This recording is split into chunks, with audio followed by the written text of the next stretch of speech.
Hey, I'm Matt Hudgins, and he's Dave Mulvaney, and this is Profitability MD. Mr. Mulvaney, how you doing today, buddy? Matt, I'm doing fantastic. This is episode 70. Episode 70. That's pretty exciting. All right.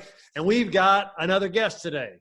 So I met David, how do you say your last name? Shavzin? Shavzin? Shavzin, just like it sounds. Yeah, perfect. Yeah, David Shavzin on we did a webinar maybe 2 weeks ago now with a mutual friend of ours, Cherish and Bridget.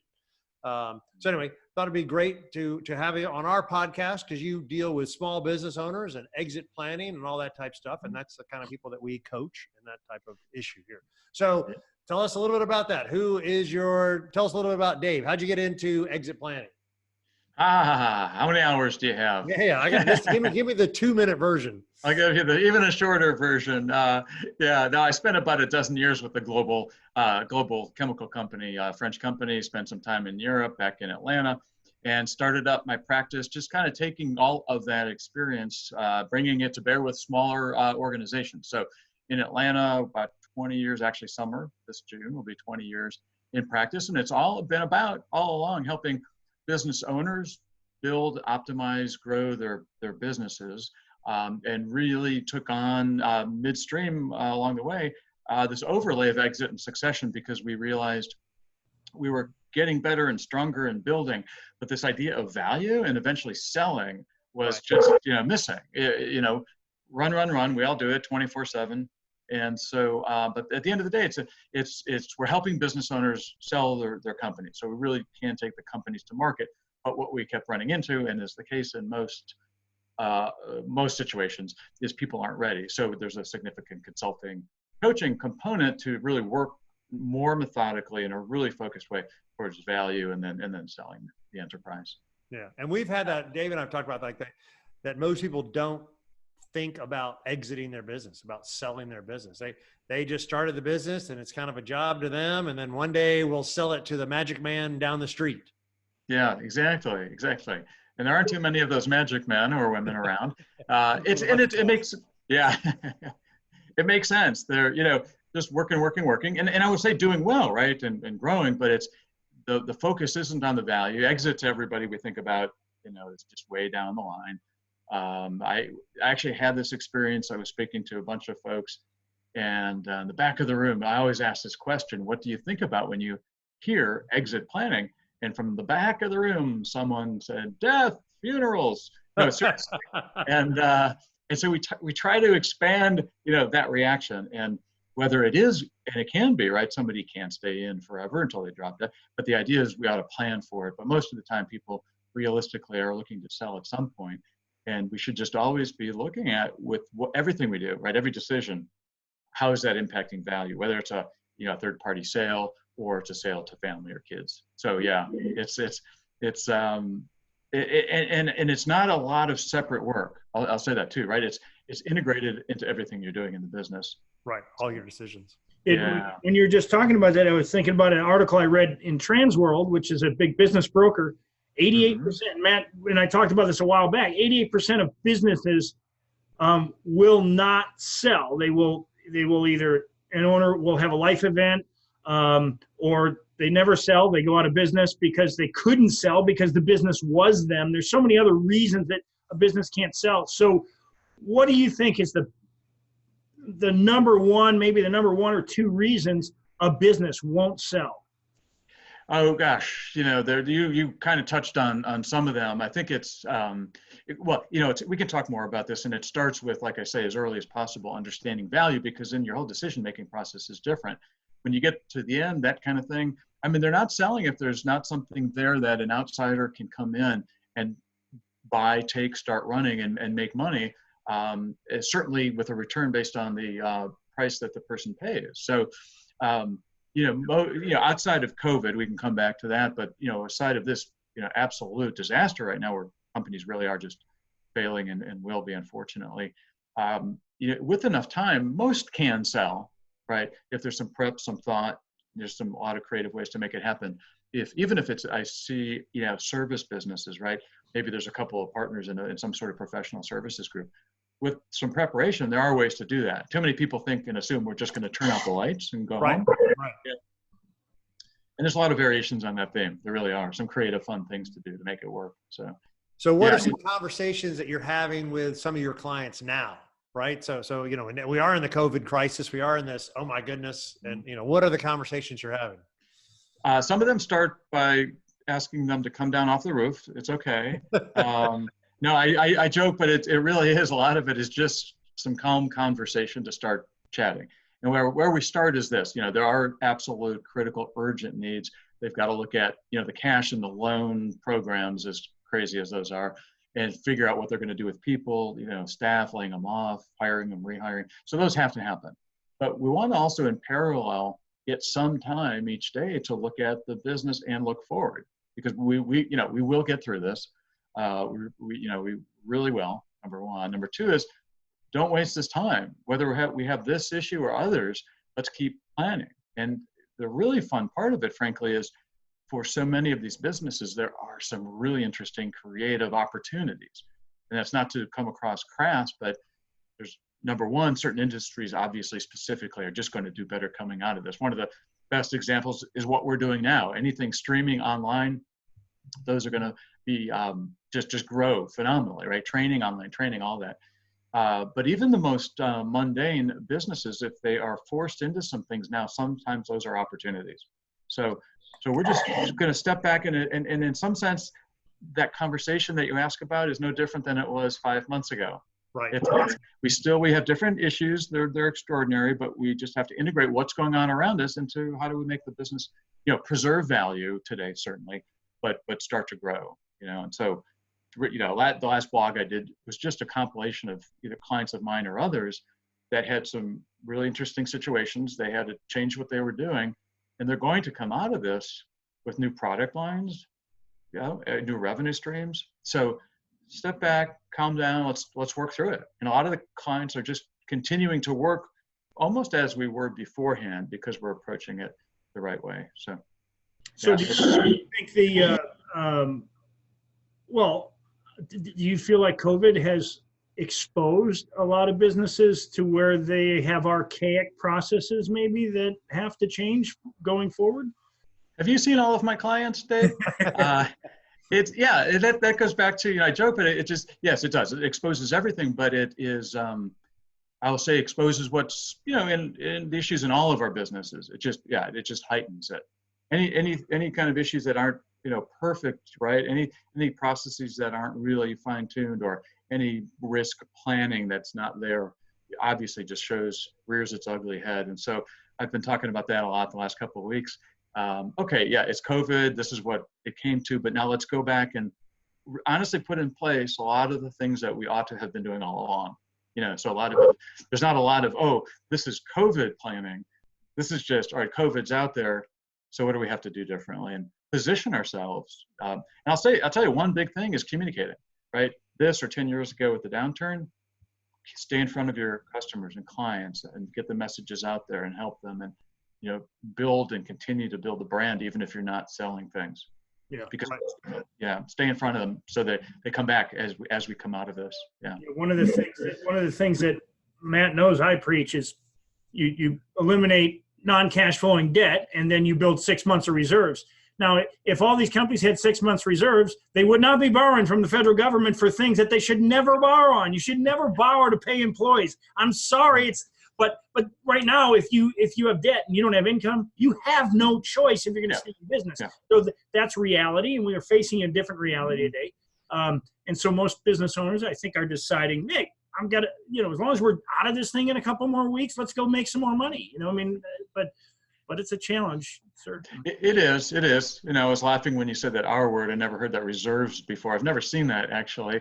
I joke again, you know, too many of us are not doing that. And that's just one of those things. And there may not be reserves now, but it's a great point, Dave, to say, hey, all right, I know I should have. So as we go forward, let's start to set a little bit of cash aside. And then there's a whole range of topics that I put in the bucket of risk management. When I say risk management, people tend to think of, you know, just your insurance, your liability insurance. But, you know, now we've had it smack in our face, you know. So what happens if this resurges in 6 months? You know, we ought to be planning for that right now that we know about it, right? You know, simple situations, forget COVID again. Well, even with COVID, what if somebody gets sick? Too often a single business owner is the only signatory at the bank. And if they go down, if they get sick, they get hit by a bus, whatever it is, nobody else can access that money. Employees are not getting paid. And what are employees going to do if they're not paid for a pay period or two? Yeah, so leaves. Yeah. Well, yeah. It's funny you say that. So you were talking. I've had this exact conversation as Dave was talking about, having reserves, and as you're right, David, nobody really actually has them, right? So it's almost like the conversation is nobody. Not nobody, but a lot of the conversations. Yeah, we should have done this, right? Now I know what you mean. We should have been, the conversation has almost been more like, yeah, now I realize the importance of a plan. Now I know that we should have, like you said, we should be doing the stuff that we already should have been doing. And now we're just going to actually do it because not you were right, but you were right. It's like, I know you mentioned that we should have 6 months reserves. I just never got around to doing it. Darn it. I wish I would have done that. Right. Yeah. And you were talking about, so I say this event has shown the importance of planning, right? Yeah. The importance of, yes, why all of us say you should have reserves, and all of us say. The other thing you said that just reminded me is the systems and processes in place, right? So whether it be there's only one person that can sign money for the bank, or as Mulvaney was talking about there, when almost cross training. What if an employee goes down and that person is the person who does the invoices, or that person does some part of your sales process, right? Yeah. So it stresses the importance of the cross training, right? Yeah, there's so much. Those are great points, and those all fall into this bucket of contingency planning, if you will. And we never get to that. We don't. Right. But we ought to. Can we move back a minute though? Because you when we started, you were talking about how you help people build value in their business. Can we look at that, like peel the curtain back on that for a few minutes? Like, how can a business owner build value in their company in any time, good or bad? Yeah, and it's, we've talked about a lot of things that are components of that. So when you break out value, and this is, 12 hours of discussion, but it's really key. When we say value, generally, a lot of business owners, if they've not been through it, if they haven't sold a business, they're thinking revenue, they're thinking maybe profitability. But when we talk about value from a business sales standpoint, we talk about transferable value. And what that means is, what is somebody going to buy? So we all put our blood, sweat, and tears into our businesses. We are passionate about them, and they're worth gazillions and gazillions of dollars. Well, you know what? The reality is, exactly. If I come to buy your business, I don't care about, the blood, sweat, and tears. I'm looking at what you're doing and what I am willing to pay for it based on what I think the return it will be. In other words, when I buy it going forward the next X years, how much money can I make from it? And that's partly based on what I see you doing and how I can grow that. And so that outside, generally objective, not emotional response is such that, well, gosh, I've been doing this for so long, or gosh, people love me, or gosh, gosh. So isn't going to work. So some of the concrete things are, one of the most difficult things is basically telling the business owner, you need to make yourself absolutely irrelevant to the business. Yeah. And, that's one of the biggest, right? If I'm going to buy your business, and you have everything up here, all the client relationships, all the vendor relationships, all the processes, you control all of it. My God, I buy it, and it's going to be a nightmare, right? You're walking out the door, even if you're going to stay for a little bit. And so, I said this over and for years, if you can go away for 6 months on an island, enjoy yourself, no communication, come back and your business is thriving, that's what you want, right? So leadership, under you guys talked about business processes, so they're repeatable. Somebody quits, they can come in and there's documented processes. It's just golden. Think about the franchise model. That's kind of the core of it. But everyone goes to McDonald's, and it's all laid out. This is how you do a hamburger, so you can slot in somebody if somebody quits, that kind of thing. The leadership under you, right, and the teamwork and them working together, is a key component of that as well. Brand and marketing and awareness, right? Think about take right now the situation. Take 20 restaurants, 10 who are, they're all hurting, obviously, but 10 who have a good market and a brand and awareness, they'll come back, and the other 10 aren't. And so there's so much. And if you think about all these things I'm talking about, they are just good things. They're components. Every business should be addressing them in the normal course, right? But we don't tend to do that. And so when those things aren't happening, here's the equation. I walk in, and even if you've got good people and you maybe aren't so critical, I'm going to take a look at your staff turnover and why is that so high? I'm going to talk to customers. I'm going to look at your business processes. I'm going to look at this old equipment that you haven't replaced, and on and on. And a buyer is doing nothing but looking at all the ways he's going to reduce the price he's going to offer you, because he doesn't want to pay a lot, or she doesn't want to pay a lot anyway. But these are real costs that if I'm buying it, I'm going to have to put out. So if you're worth $5 million, well, I'm only going to give you $4 million because I got to spend $1 million to fix these things. So why not fix them and build them along the way and just make this thing pristine as possible? Yes. No, and you're exactly right. What you're saying is like 10 different things that Mulvaney and I talk about all the time wrapped into one. So I always say nobody's going to walk around and just give you $10 million for your business, right? They're going to pay you with the money from your own business, right? So you actually want to leave the business in the best shape, because that's the cash flow that's actually going to pay you the money. They don't just magically show up with $10 million. Yeah. So he and I talk about, you can you can accumulate your wealth. He and I are all talking about building your wealth through the business by siphoning the wealth off along the way. But then we also always talk about build it to sell it, right? Yeah. And how do you build it to sell it so an idiot like me can come in there and run your business tomorrow? Yeah. Which is exactly the word you're saying, which is you've got to make decisions on making the founder replaceable, right? Yeah. I view that as make it so any idiot like me can come in there and take it over, right? Except David can't call his clients idiots. No, I'm the idiot. I'm the one. I know. Well, if you don't want to call yourself an idiot, I know you're not. For decades I've worked in this area, and business process and all of that. The idea with laying out your processes is I could go outside, not today because nobody's out there, but on another day find an 8-year-old who could come in and read through the document and get tasks. And that's sort of the idea from a process. It doesn't mean that you are static and never change, but you need that baseline, and you always work to improve those. We talk about this thing we call, build it to sell it. And then you may not even sell it. You might what I call retire in your business, right? Yeah. You can go to the beach for 6 months. Yeah, you can go to the beach for 6 months. Your business still runs. You have a choice. When you build a company so that you own it instead of are owned by it, then you're in a position where, wait, I don't have to sell this. I'm making $250,000 or $500,000 or $1 million a year, whatever you're making, it wouldn't matter. And I'm able to walk away for months at a time. I show up once a quarter for a manager's meeting. Isn't that what every business owner wants that? But the reason you're in business is because not every business owner does that, right? The majority don't. No, and what's interesting is exactly like that, in that if they were going to go buy a business, right? So one of your clients, David, when you walk in and it's like, well, I got this checklist. So we talk about, I look at buying investment advisory businesses and I look at buying consulting businesses all the time. And I've got like a checklist, right? Client concentration, the age of your clients, are they all coming through you? Is there an institutionalized sales process, right? How tech savvy are you? And are there systems and processes in place? So it's a little checklist, right? So me as looking to buy something, I have a checklist. But what's amazing is a seller, right? Like you said, if one of your clients was going to go buy another business, he would have his own checklist, right? But he doesn't think he needs a checklist for his business to sell it to somebody.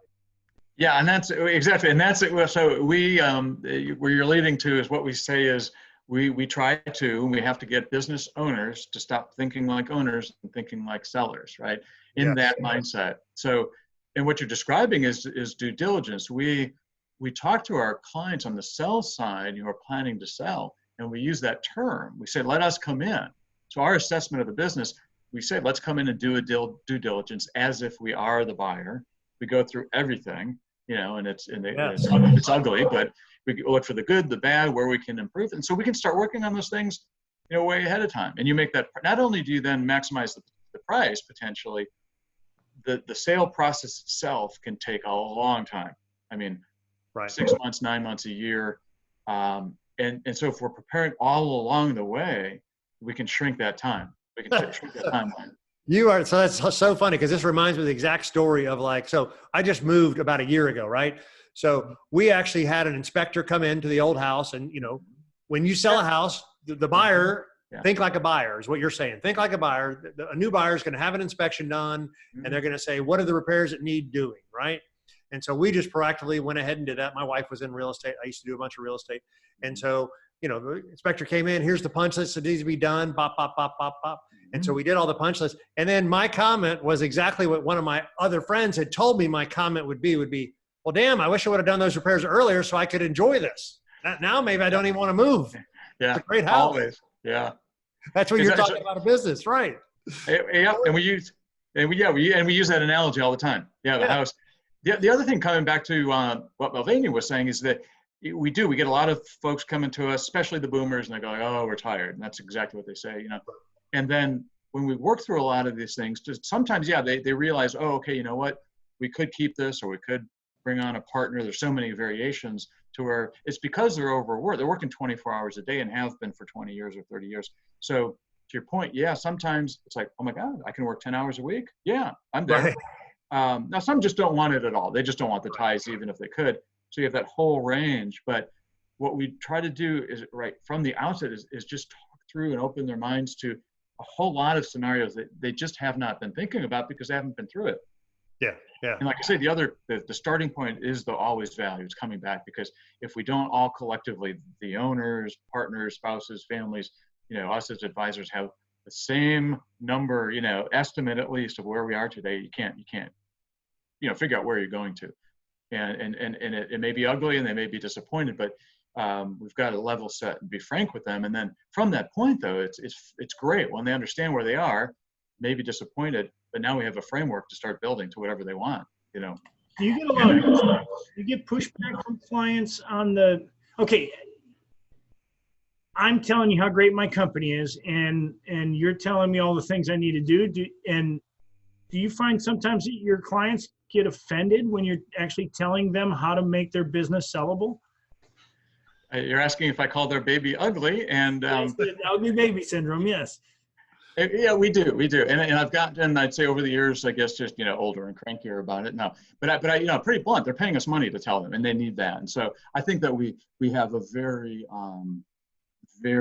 I'll say, caring way of talking with them, but it's very direct. So, and we're not talking, we're talking as if their whole business is a mess, and it's not. So we talk about where things are going great, where we can improve, where the problems are, where some things to put in place, other strategic thoughts. But at the end of the day, we're not there to say, hey, your business is great. Blindly go try to sell it to somebody, and all those things get uncovered. It's like if you don't do with the house analogy, right. You got mold in the basement, the heater's not working, and you try to pass it off and not say anything. It's silly because it's going to come out in the end anyway.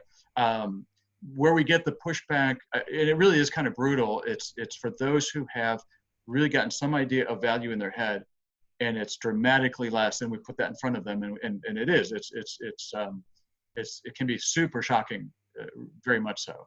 Isn't that like almost always the case, though? I mean, it's just like, go back to the house analogy. Everybody thinks their house is worth the most expensive house in the neighborhood, right? Everybody thinks their business is worth. So we talk about multiples, and whether you want to talk about usually cash flow multiples, or you could use revenue multiples. No, discretionary earnings, yeah. And so everybody always thinks that. So in our industry, in financial services industry, there are multiples. If you're a small shop, it's 3 to 5 times cash flow. If you're a medium size, it's 5 to 7 times cash flow. And if you're big, it can be 9, 10, 11 times cash flow. So then you go, and that guy has heard the 11 times cash flow, yet he's a small business owner, and small business multiples are 3 to 5 times. Yet he thinks his business is worth 10 times. And when he thinks cash flow, he's thinking gross profit. He's not thinking seller's discretionary earnings. Yeah. I'm worth 10 times my gross profit. No. That's our business. Right. Absolutely. And again, we deal with this all day long, and here we are laughing, and we should say, for those business owners who will be watching this, we're not making fun of you, but they haven't been through the exercise and they don't understand it. It is so complex because it's, yes, first of all, they hear things all over. Either, a friend on the street sold it for X, whether it's in the same industry or size or not. Somebody said, or maybe even somebody tried to give them a valuation, and it just, wasn't on target at all. And we see probably about, I would say 75% of the time or more, they're very disappointed when we come in with a number. But the issues are even more than that. there's a difference, not, in size businesses and multiples and all of that.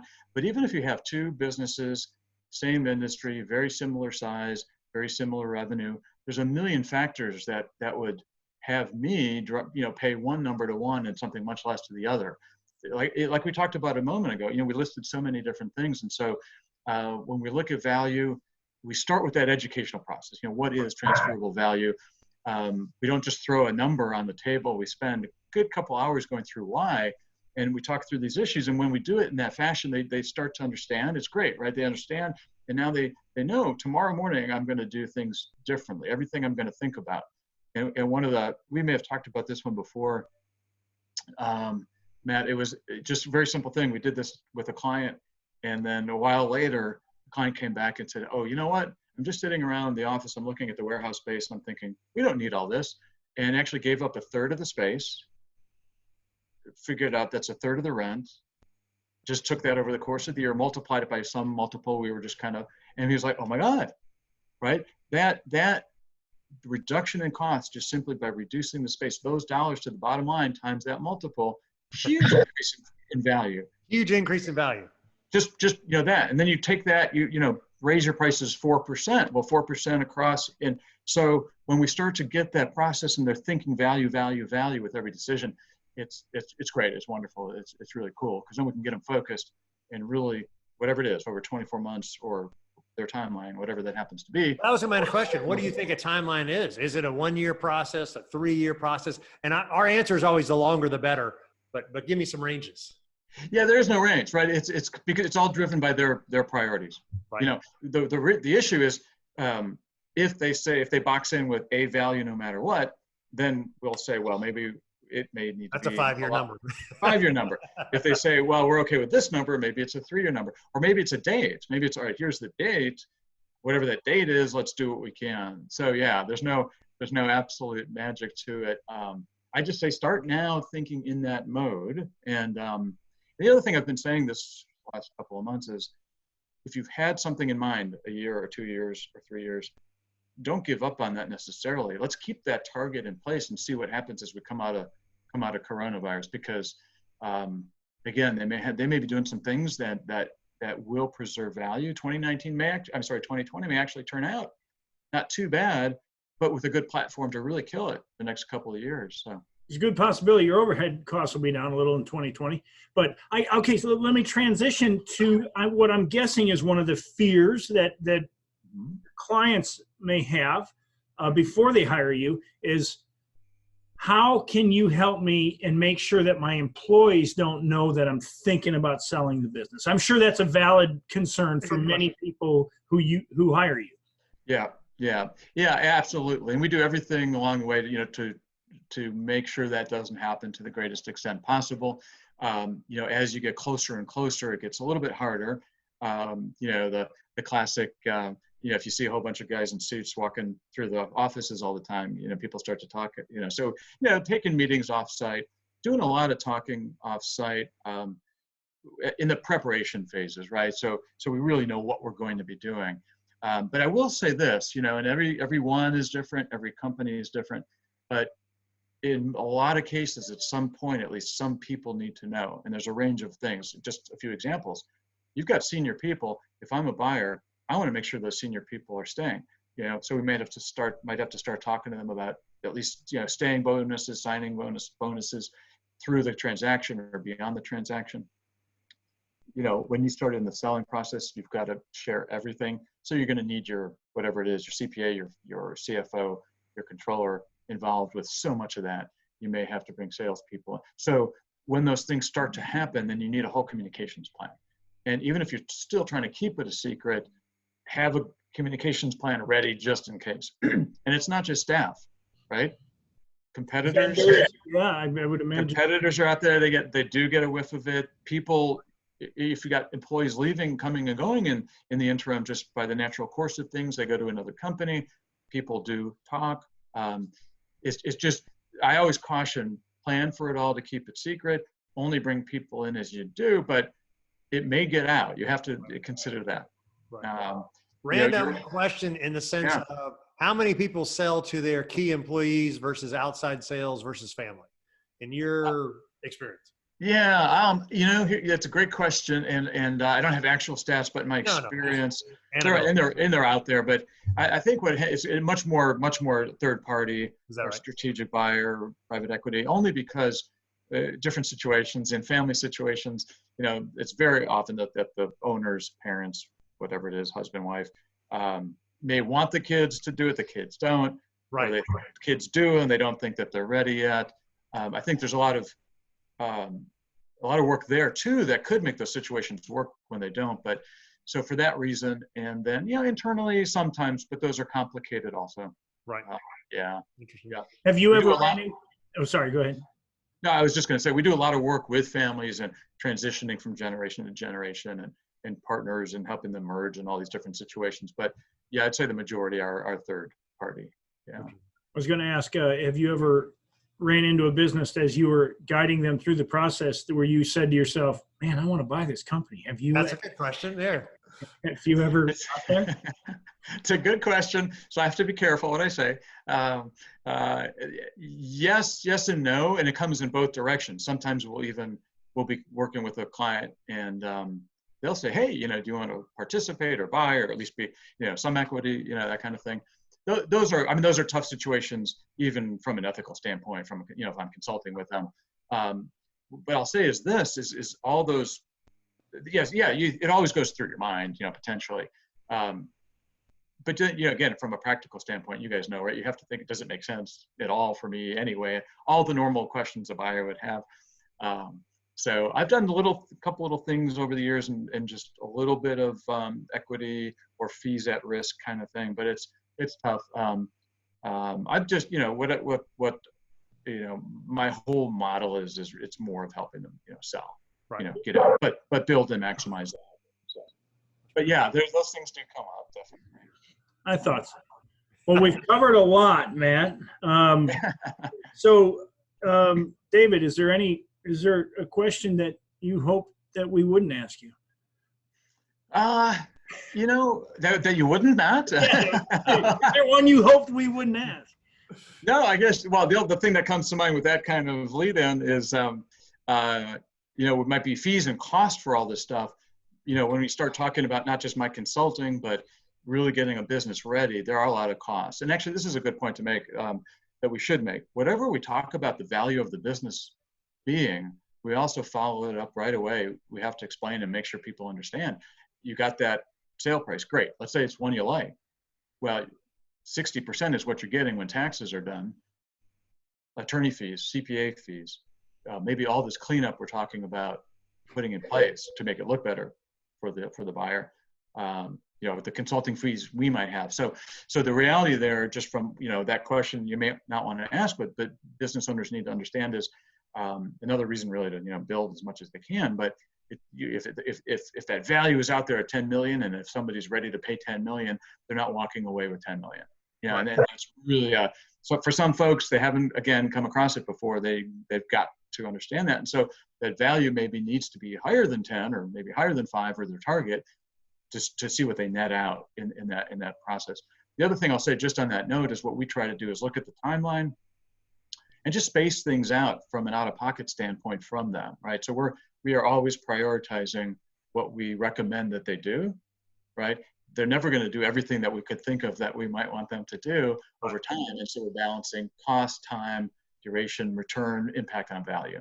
Right. So that's probably all right. So this was great, David, and I really appreciate it. So like some of the summaries that I was thinking, I love when you're talking about make decisions based on value. You and I also said, think like a buyer or think like a seller. What does my business have to look like for me to sell it? Or what would I look for if I was going to buy my business? So I love that when you start changing your perspective on, I do everything to build value in my business. That's a great insight. I really appreciate that. Yeah. Your house analogy was great. Just if people have bought a house, you're looking around at everything, do the same. That's what someone's going to do to your business. That's what someone's going to do to your business. I think that's great. And stop thinking like an owner and think like a seller. That's, by the way, that is the name of this episode. All right. Cool. All right, David, where can we find you? You can grab me by phone, 770-329-5224. You can email me at getonthevaluetrack.com, or just go to the website, getonthevaluetrack.com. Any of those, that or, Pony Express, happy to just chat and, help out, answer questions if people have them. Perfect. That's great. Mr. Mulvaney, where can they find us?